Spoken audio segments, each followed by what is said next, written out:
Hi students, welcome to Namma Tuition 10th Max example 2.26 பார்க்கலாம். Find the number of terms in the AP 3, 6, 9, 12 up to 111. இப்போ solution பார்க்கலாம். First number எப்போவுமே A. அப்போ A equal to 3. D ஓட formula T2 minus T1. அப்போ இது T1 T2னா 6 minus 3 வருமா? T2 minus T1. 6 minus 3 வரும். அப்போ ஆன்சர் என்னது 3. D ஓட வேல்யூ கண்டுபிடிச்சாச்சு. L வந்து லாஸ்ட் டேர்ம். அப்போ அது என்ன கொடுத்துருக்காங்க 111.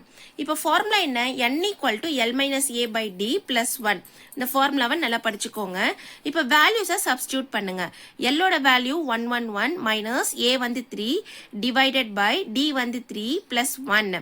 இப்போ மைனஸ் பண்ணீங்கன்னா 108 by 3 plus 1 வரும். இப்போ 108 3 ஆல் டிவைட் பண்ணுங்க.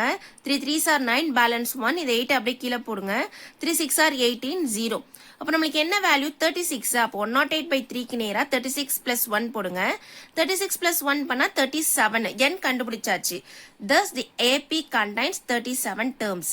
இதுதான் final answer. Thank you. Like பண்ணுங்க, ஷேர் பண்ணுங்க, சப்ஸ்கிரைப் பண்ணுங்க.